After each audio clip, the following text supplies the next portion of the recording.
उनका जोगी शंकर, उनका विवाह अब विनती मम सुनहु शिव, जो मो पर निज ने जाय विवाह शैलजा, या मोहि मांगे देव, या मोहि मांगे देव। आपने रिक्वेस्ट करके, निवेदन करके, प्रार्थना करके उनका विवाह कराया है? आपने उनका विवाह कराया, यही नीति है आपके। कहा नारद सुनो, नीति ये कहती है कि जिनका जो जिनकी प्रॉपर्टी हो उनको समर्पण कर दिया जाए। ये कहती नीति ना। जिस कन्या के साथ मैंने शंकर का विवाह कराया वो पहली बार नहीं मिली है। बोले अजानादि शक्ति अविनाशिनी, सदा शंभुवर धांग निवासिनी, जन्म जन्म की संगनी कौन? भगवान भोलेनाथ की पार्वती, इसलिए उनका विवाह करा दिया मैंने। बोले अच्छा, और आप जिनके साथ विवाह करने जा रहे थे वो कौन थी? वो मेरी महामाया थी। तुम मेरे पुत्रवत भक्त हो और वो मेरी माया थी, तो तुम तो अम्मा के साथ विवाह करने जा रहे थे नारद, तुम तो मेरी ही गृहस्थी चौपट करने जा रहे थे, इसलिए मैंने तुम्हारा विवाह नहीं होने दिया। क्योंकि तुम्हें मालूम नहीं कि विवाह का अर्थ क्या होता है।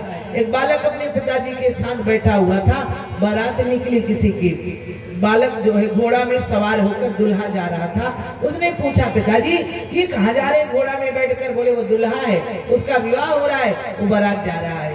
बालक ने कहा हम भी विवाह करेंगे, हम भी बारात जाएंगे। अच्छा, पिताजी ने विनोद में पूछा तुमने लड़की उड़की देखा है, कहाँ विवाह करोगे? बोले हाँ मैंने लड़की पसंद कर लिया है। छोटा सा 5 साल का बालक। बोले अच्छा कौन लड़की, किसको पसंद किया है? बोलो। बोले दादी अम्मा को, हम दादी अम्मा के साथ विवाह करेंगे। पिताजी ने कहा मूर्ख, मेरी माँ के साथ विवाह करेगा?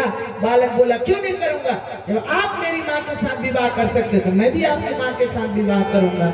क्योंकि उस बालक को विवाह का अर्थ नहीं मालूम था। नारद ठीक उसी प्रकार तुम हो, तुम्हें विवाह का अर्थ नहीं मालूम है, इसलिए तुम अपनी माँ के साथ ही विवाह करने चले थे, इसलिए मैंने तुम्हारा विवाह नहीं होने दिया। नारद चरणों में गिर पड़े, प्रभु क्षमा कीजिए, आप जानते हैं नीति।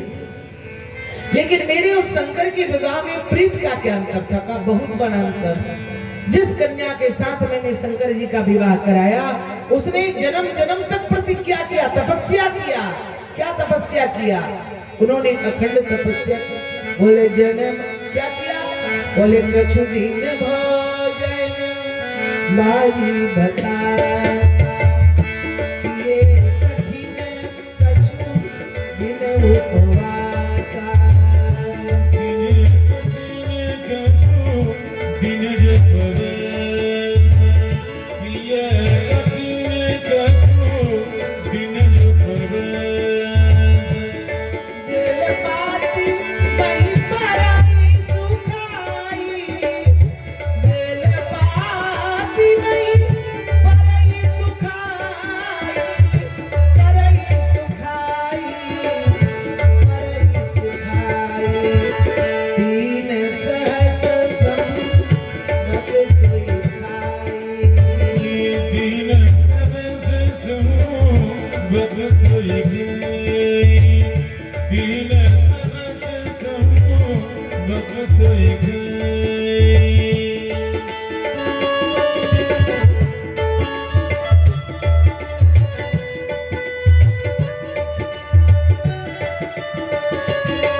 कठिन तपस्या किया, इसके बाद भी संतुष्टि नहीं मिली। सप्तर्षियों को परीक्षा लिया तो देवी ने प्रतिज्ञा कर लिया, जन्म कोटि लग अगर हमारी बरौ समुन्नत रहो कुमारी। कठिन तपस्या किया तब जाकर शंकर से उनका विवाह हुआ। इतनी प्रीति थी। और तुम जिस कन्या से विवाह करने जा रहे थे नारद, वो तो तुम्हारी ओर देखना पसंद नहीं कर रही थी। जे ही दिसी बैठे नारद फूली,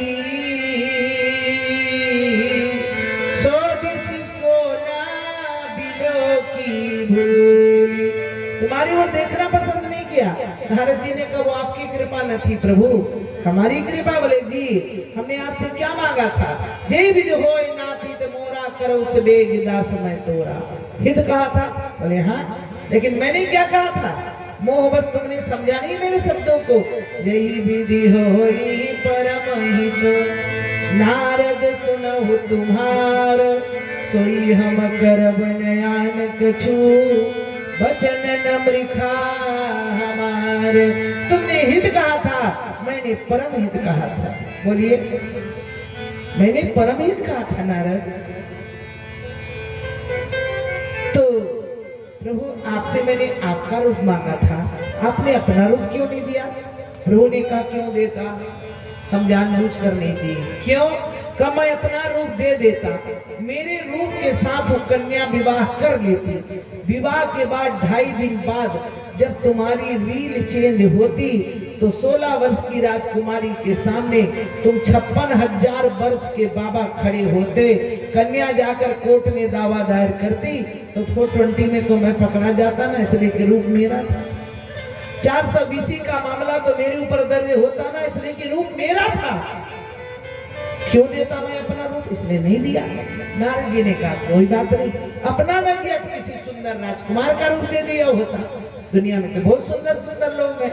प्रभु ने कहा नारद तू मेरा प्यारा दुलारा भक्त है, मैंने सोचा एक बार तुमको। नारद ने कहा प्रभु रुकिए, जब मुझे रूप देना किसी का देते, बंदर ही मिला था आपको रूप देने के लिए। कहा यही तो बता रहा हूँ, मैंने सोचा तू मेरा प्यारा दुलारा भक्त है, अगर विवाह हो जाएगा तो जीवन भर के लिए बंदर बन जाओगे, इसलिए कई बार बंदर बना दो, जीवन भर के लिए मुक्त कर दो। अब आप लोग पूछोगे जिसका विवाह होता है वो बंदर बन जाता है? वो तो बाबा ने लिखा नारी विवश नर सकल गोसाई, नारी विवश नर सकल गोसाई, नारी विवश नर सकल गोसाई, नारी विवश नर सकल गोसाई,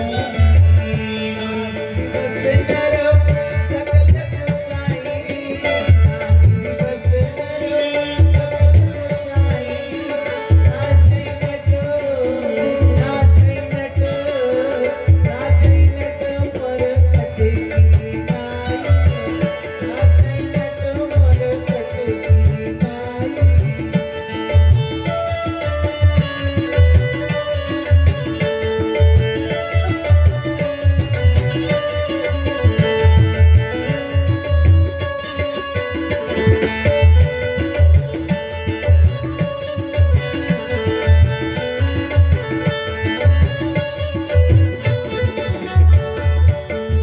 नारी विवश नर सकल गोसाई, नाचै नट मरकट की नाई। एक बार बंदर बनाया, जीवन भर के लिए मुक्त कर दिया। नारद जी ने कहा प्रभु आप प्रीत भी जानते हो, एक बात बताओ, मेरे और शंकर के विवाह में परमार्थ का क्या अंतर था? का बहुत बड़ा अंतर था। शंकर के विवाह से जगत का परमार्थ वो हुआ कि तारक नाम का राक्षस जो सभी देवताओं को परास्त कर दिया था, तब ब्रह्मा जी ने कहा शिव शंकर पार्वती से जो पुत्र होंगे उन्हीं के द्वारा इस राक्षस का विनाश होगा। तो मैं जबरदस्ती करके विवाह कराया शंकर जी का, और विवाह कराया तब जन्मे खड़बदन कुमारा, तारक असुर समर जिन मारा।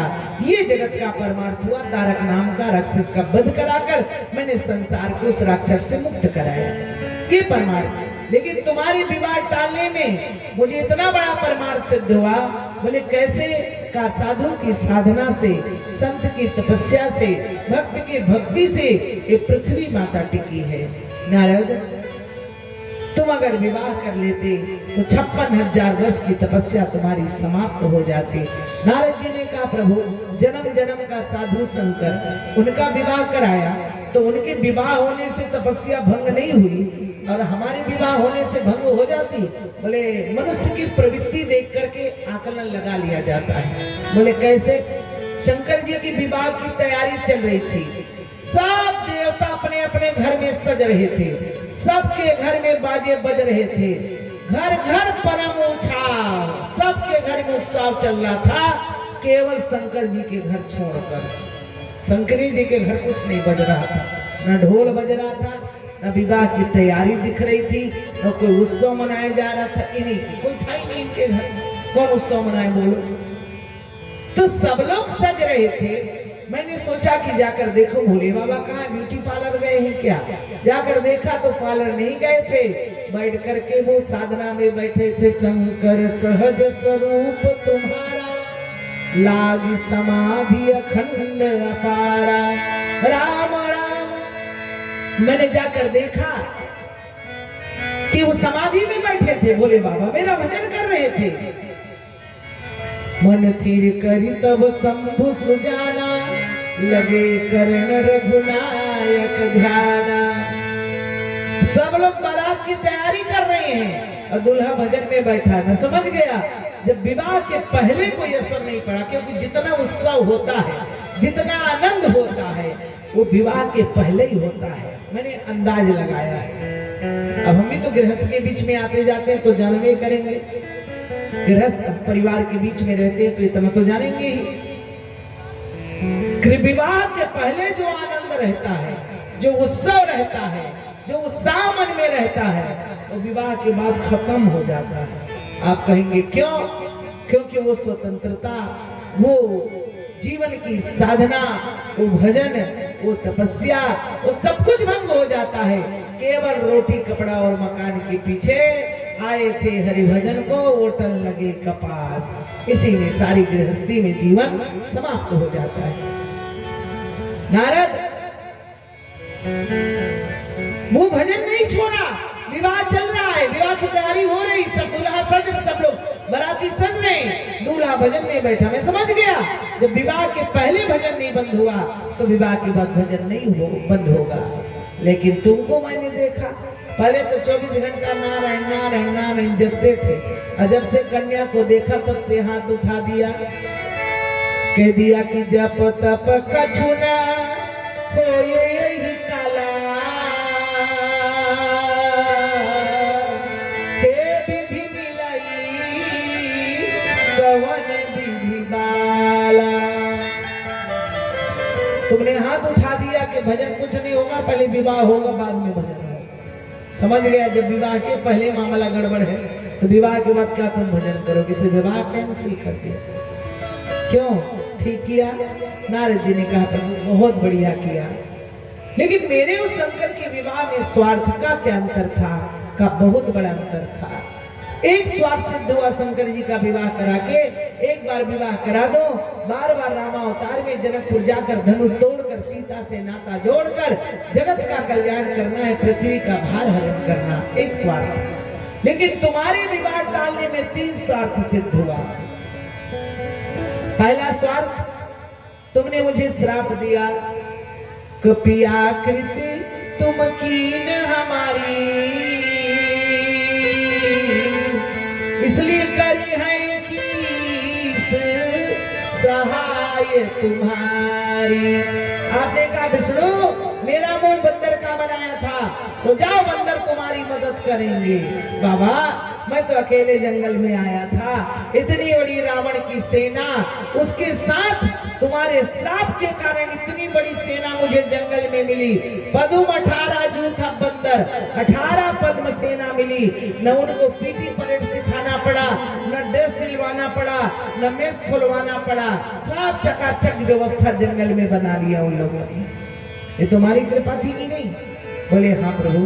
दूसरा श्राप दिया था कि मम अपकार कीन तुम भारी, इसलिए नारी बिरह तुम हो दुखारी। मुझे श्राप दिया था विष्णु, नारी के लिए तुमने मुझे दुखी किया है, सो नारी के लिए तुम भी दुखी रहोगे। बाबा कोई ऐसी वैसी नारी मिलती तो क्यों रोता मैं? आपके श्राप के कारण ऐसी सुंदरी सीता मिली। बोले सुंदरता कहूँ सुंदर करई, छवि गृह दीपो सिखा जनवरे, सब उपमा कवि रहे जुठारी, मैं कही पट तरो विदे कुमारी। इतनी सुंदरी सीता आपने दिया जो सीता सुंदरता को भी सुंदर करती है। ये आपके श्राप के कारण सीता जैसी देवी मिली। नंबर 3 श्राप आपने मुझे दिया था कि बंचे वो मोई जवन धरी देहा सोतन धरो श्राप ममयेहा। मुझे आपने श्राप दिया था कि राम मेरे विष्णु नारद जी ने कहा था राजा बनकर मुझे छल किया है, सो जाओ तुम भी राजा बनोगे। बाबा मैं कभी कभी सोचा करता हूँ ये श्राप था कि आशीर्वाद था। श्राप तो तब होता ना कि आप कहते राजा बनकर छल किए हो, जाओ तुम भिखारी बन जाओ, तो ये मान लेता कि मुझे श्राप दिया। लेकिन आपने कहा कि राजा बनकर छल के, इसलिए राजा बनो, इसलिए मैं राजा रामो जानकी राजा रामो जानकी राजा रामो जानकी रानी, राजा रामो जानकी रानी, राजा राम जानकी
प्रभु श्री राम ने कहा नारद जी आपने श्राप दिया था राजा बनकर छल किए हो, सो जाओ राजा बनो।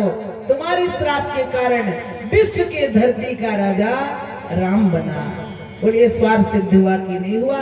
कहा प्रभु स्वार्थ से सिद्ध हुआ, लेकिन एक बात समझ में नहीं आई, आपने मेरा मुंह बंदर का क्यों बना दिया? अच्छा बंदर ने बताया आपने कि जीवन भर के लिए बंदर बनने से एक बार बनाया, समझ में आ गई। लेकिन बंदर 2 प्रकार के होते, एक सफेद हो गए लाल मुंह का होता है, एक काला मुंह का। तो लाल मुंह का बंदर बना देते, काला मुंह का क्यों बनाया? प्रभु ने कहा नारद माताओं से पूछो, इनके गोद में सुंदर सा गोरा सा बेटा होता है, जब उसे तैयार करती है तो धीरे से काला डिठोना लगा देती है कि लल्ला को नजर न लग जाए। तो तू मेरा प्यारा दुलारा भक्त है, इसलिए मैंने ऐसा किया। तो प्रभु 1 आध 2 4 बिंदी में काम चल जाता, पूरा होल सोल काला कर दिया आपने। क्यों? कहा इसलिए नारद कि मैं तुमसे बहुत प्रेम करता हूँ, ज्ञानियों का पिता हो, भक्तों की माता हो। ज्ञानी और भक्त में यही अंतर होता है। ज्ञानी परमात्मा को ढूंढते, परमात्मा भक्त को ढूंढते। ज्ञानी परमात्मा को पुकारता है, परमात्मा अपने भक्त को पुकारते हैं। ज्ञानी परमात्मा के यहाँ जाता है, परमात्मा अपने भक्त के यहाँ जाते हैं। ज्ञानी परमात्मा के सामने झुकता है, परमात्मा अपने भक्त के सामने झुकते हैं। ज्ञानी परमात्मा के पीछे दौड़ता है, परमात्मा अपने भक्त के पीछे दौड़ते हैं। ज्ञानी परमात्मा का भजन करता है, परमात्मा अपने भक्त के भजन करते हैं। ज्ञानी परमात्मा के पीछे दौड़ता, लेकिन परमात्मा कबीरा मल निर्मल भया जैसा गंगा नीर पीछे पीछे हरि फिरे। कहत कबीर कबीर कहत कबीर कबीर। इसलिए कृपा देखो भगवान की, भक्त बनोगे टेंशन मुक्त रहोगे, ज्ञानी बनोगे 24 घंटा खतरे में रहोगे।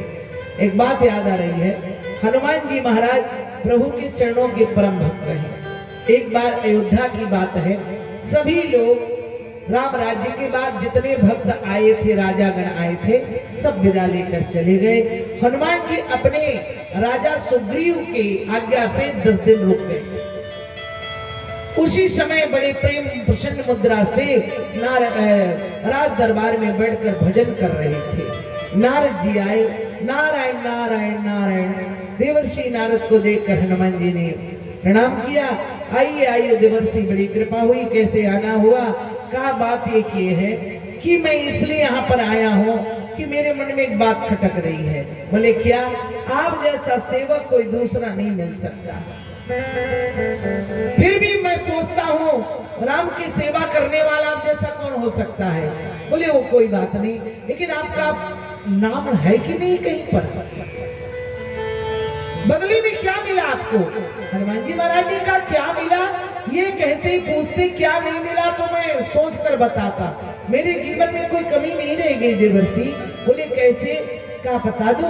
राज्याभिषेक के बाद जब 10 दिन पूरा हो गया, प्रभु ने भरत को बुलाया। भरत जाओ हनुमान जी की विदाई कर दो, 10 दिन पूरा हो गया।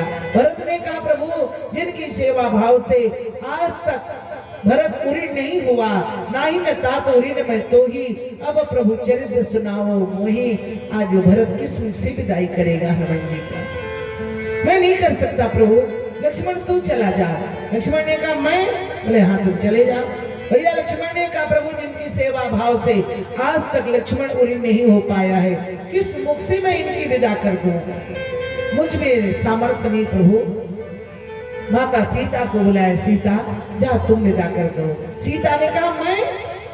वैसे भी बेटा माँ के दिल का टुकड़ा होता है, और लोग कहते हैं डूबते को तिनका का सहारा, और मेरा बेटा हनुमान ने लंका के दुख रूपी सागर में मुझे बेड़ा बनकर उबारा। ऐसे बेटे की विदाई मैं नहीं कर सकती प्रभु, आप ही कर दो ना। प्रभु ने कहा मैं कर दूं? जानती हूँ सीता हनुमान मेरा कौन है? बोले पाऊं कहाँ अस सेवक जो हनुमान समान करे सेवकाई। वो तो स्वामी समान सुरक्षा करे, कल की रति मानस मयंक में गाई। हनुमान हमारा महाजन है, हम कैसे करें हनुमान विदाई। हनुमान में प्राण हमारो बसे, हनुमान हमारे पंचम भाई। हनुमान हमारे। बोलिए हनुमान जी ने कहा मैं बेटा भी बन गया, भाई भी बन गया, सखा भी बन गया, सेवक भी बन गया, क्या कमी है? नहीं नहीं फिर भी नाम होना चाहिए। नारद जी ने कहा नाम तो होना चाहिए। हनुमान जी ने कहा तो जाइए देखिए प्रभु ने भक्तों की लिस्ट बनाई, शायद मेरा भी नाम हो। नारद जी आए, दंडवत प्रणाम कुशल प्रश्न हुआ। प्रभु मैंने सुना है अपने भक्तों की लिस्ट बनाई है। प्रभु ने कहा लिस्ट नहीं, हमने रजिस्टर ही तैयार कर लिया है, तो जरा कृपा कर दिखाइए। प्रभु ने कहा छोटे ठाकुर हमारे गोदरेज से रजिस्टर तो ले आओ। भैया लक्ष्मण गए, रजिस्टर लाकर देवर्षि नारद के हाथ में रखा। नारद जी ने रजिस्टर खोल कर देखा, प्रथम पेज में बड़े बड़े अक्षरों में लिखा था सर्वश्रेष्ठ भक्त देवर्षि नारद। बात यहीं पर है। नारद जी हनुमान जी महाराज के माध्यम से जानना चाहते थे कि हमको प्रभु किस कैटेगरी में रखते हैं। गदगद हो गए, पूरा रजिस्टर देखा, कहीं हनुमान जी का नाम नहीं था। प्रभु आज्ञा हो तो प्रस्थान करो। बोले ठीक है, जाने लगे। जैसे ही नारद जी वहां से चले, आकर कहा कि हनुमान जी भजन बंद कर दो। क्यों? जिनके जीवन समर्पित किया वो इतना मोटा रजिस्टर बनाया, सबका नाम लिखा, केवल आपका नाम नहीं लिखा उसमें। नारद जी ने कहा मुझे, हनुमान जी ने कहा मुझे नामों से कोई मतलब नहीं, मुझे काम चाहिए। नहीं फिर भी नाम होना चाहिए। कहा नाम ही चुनौती है तो एक बार और जाओ, कष्ट करो। बोले क्या करूं? अभी आपने मेरे प्रभु का रजिस्टर देखा, डायरी नहीं देखी पर्सनल? नहीं देखी। का डायरी देखो। नारद जी आए, प्रभु मैंने सुना है आपने पर्सनल डायरी बनाई है। प्रभु ने कहा आपने ठीक सुना है, तो कृपा कर दीजिए, दर्शन करा दीजिए। प्रभु ने डायरी निकाली, नारद जी के हाथ में रखा। जैसे नारद जी ने डायरी खोल कर देखा, उसमें लिखा था भक्त भरत, भक्त हनुमान, भक्त भरत, भक्त हनुमान। पूरी डायरी में देखा, तीसरे भक्त का नाम नहीं था, केवल हनुमान जी का और भरत जी का नाम था। देवर्षि नारद ने कहा प्रभु आपकी कौन सी पॉलिसी नंबर है?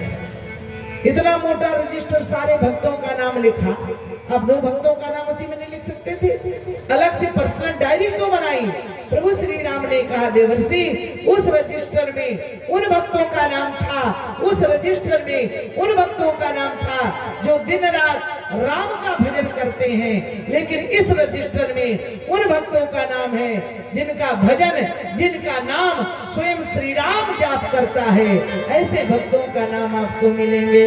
भरत सरीस को रामो सरी, भरत सरीस को रामो सरी, भरत सरीस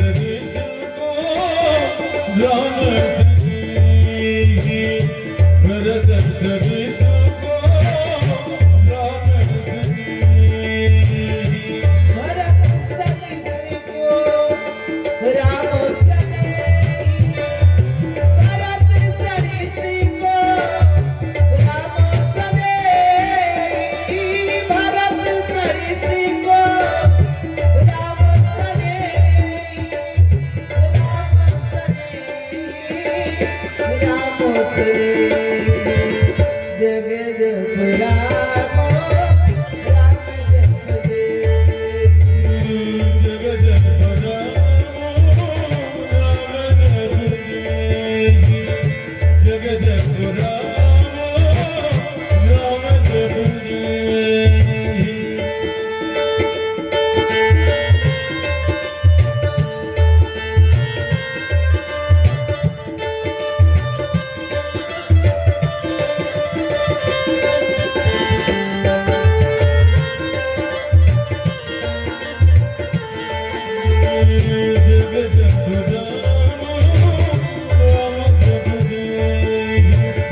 जग जग राम राम जग महावीर बिनवा हनुमान, राम जासु जस आप बखाना। ज्ञानी बनोगे तुम भगवान का भजन करोगे, भक्त बनोगे भगवान तुम्हारा भजन करेंगे। इसलिए क्या है तो टेंशन ले, भक्त बन जाओ, झंझट खत्म। ज्ञानी को अपने ज्ञान का अभिमान होता है, अहंकार होता है, मैं अपने ज्ञान के बल से कुछ भी कर लूंगा। ज्ञानी अपने ज्ञान के ताकत से भगवान को ज्ञान के साधन से प्रकट कर सकता है, लेकिन भक्त के भक्ति में वो शक्ति होती है कि भक्त भगवान बना देता है। बोलो, प्रहलाद ने नरसिंह बना दिया।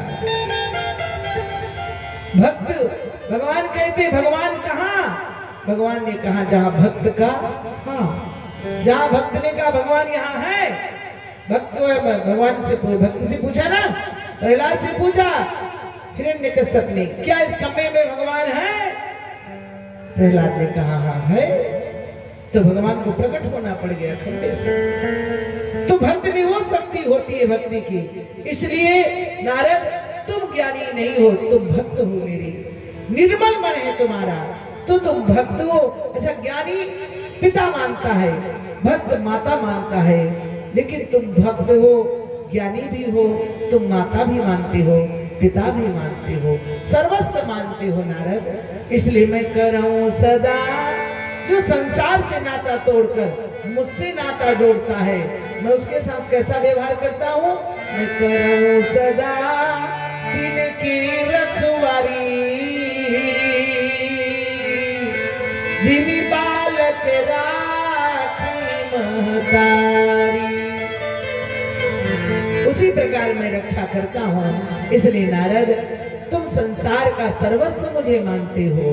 केवल ज्ञानी जैसे पिता बस नहीं मानते, माता बस नहीं मानते, तुम कहते हो ना, तुम ही तो कहते हो तुम्ही हो माता पिता तुम्ही हो, तुम्ही हो बंधु सखा तुम्ही हो, तुम्ही हो माता पिता तुम्ही हो, तुम्ही हो बंधु सखा तुम्ही हो, तुम्ही हो बंधु सखा तुम्ही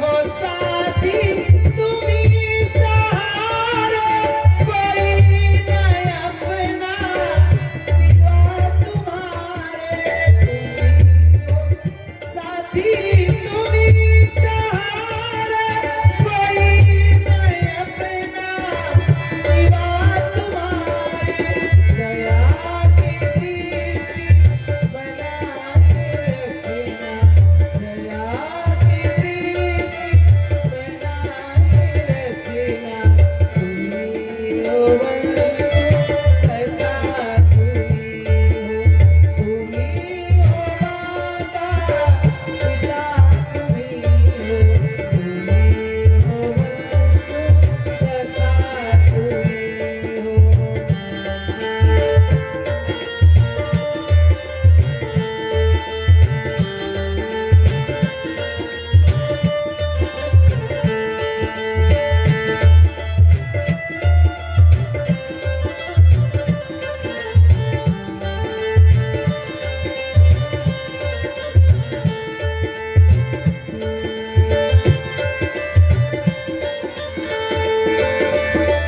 वो खिल सके ना वो फूल हम तुम्हारे चरणों की धूल हम हैं, जो खिल सके ना वो फूल हम तुम्हारे चरणों की धूल हम हैं, तुम्ही हो नैया तुम्ही वैया, तुम्ही हो नैया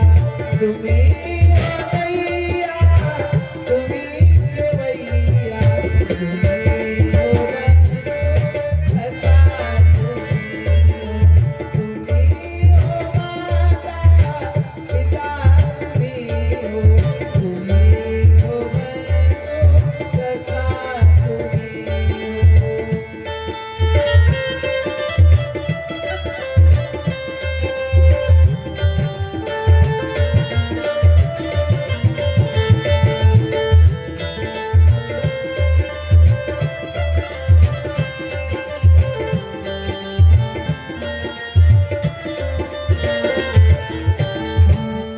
संसार में सर्वस्व त्याग कर तुमने मुझसे संबंध जोड़ा है नारद, इसलिए तुम जानते हो नारद मैं तुमसे बहुत प्रेम करता हूँ।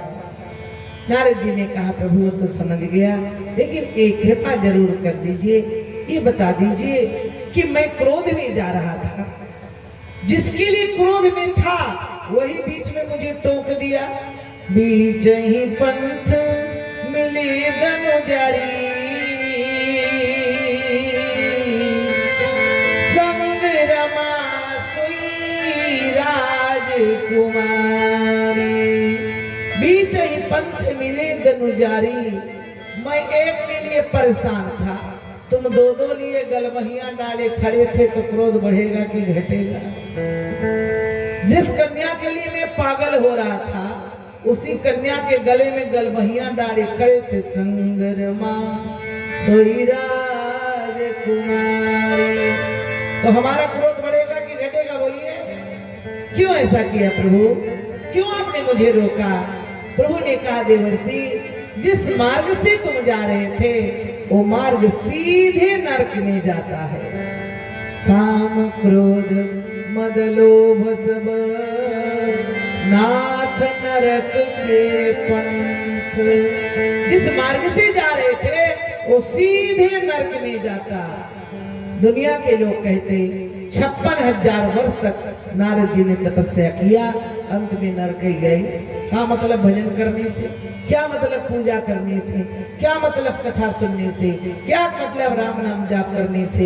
मेरा भजन, मेरी साधना, मेरी तपस्या, मेरा नाम सब बदनाम हो जाता। इसलिए नारद, मैंने तुम्हें रोक करके बताया कि जीवन में क्रोध बहुत अच्छा नहीं होता है। क्रोध इसके जीवन में आया, लोभ आएगा, काम आएगा, मोह आएगा, मद आएगा, मत्सर आएगा। भगवान की 2 देवियां हैं, एक का नाम है माया, दूसरे के नाम है भक्ति। ये दोनों देवियों में आप जानते हो, माया देवी के 6 बेटे, काम, क्रोध, लोभ, मोह, मद, मत्सर, 6 बेटे। भक्ति महारानी के हृदय में पहले से नारायण का निवास होता है, और जिसके हृदय में पहले से पुरुष बैठा हो, या जिस नारायण के हृदय में पहले से एक देवी बैठी हो, उस घर में कोई दूसरी देवी जाना पसंद करती है? नहीं जाती। इसलिए भक्ति देवी के जीवन में कभी माया नहीं आई, और जब मां नहीं गई तो फिर काम, क्रोध, लोभ, मोह, मद, मत्सर जाने का कोई विचार ही नहीं। माया देवी के जो माया की शरण लेता है, इसलिए माया के साथ रहो। माया को सब कोई भजे, माधव भजे न कोई, जो कदापि माधव भजे तो माया चेरी हो, माया दासी हो। इसलिए नारद, मेरे भजन के साथ साथ ये तुम्हारे जीवन में अहंकार आने के कारण, काम को जीतने का जो अहंकार था, उसके कारण तुम्हारे मन में एक खटविकार आने लगा था। जब अहंकार आया तो क्रोध आ गया, जब क्रोध आया तो मोह आ गया, मोह आया तो लोभ आ गया। यही सब विकार जीवन में आ गया और तुमको सीधे नरक में ले जाता। इसलिए मैंने आपको रोक करके और आपकी भक्ति की बचाया, जगत में अपनी भक्ति की प्रतिष्ठा किया और बताया कि जिसके जीवन में 4 विकार होंगे वो सीधे नरक में जाएंगे। इसलिए नरक का रास्ता बंद किया भजन के द्वारा और तुम्हारी रास्ता को, भक्ति के रास्ता को खोल दिया। नारद बोलो, गलत किया। नारद जी चरणों में गिर पड़े, प्रभु आपने बहुत अच्छा किया, मुझे बचा लिया। लेकिन एक बात बताइए, आपसे निवेदन करो, मेरे जीवन में आपको श्राप देने का जो मन के हृदय की जो जलन है वो शांत कैसे हो प्रभु? कहा कि एक काम करिए आप। बोले क्या करो? भगवान शंकर के शरण में चले जाओ। बोले क्या करो? जपहु जाई शंकर सतनामा, जपहु जाई शंकर सतनामा, जपहु जाई शंकर सतनामा, जपहु जाई शंकर सतनामा।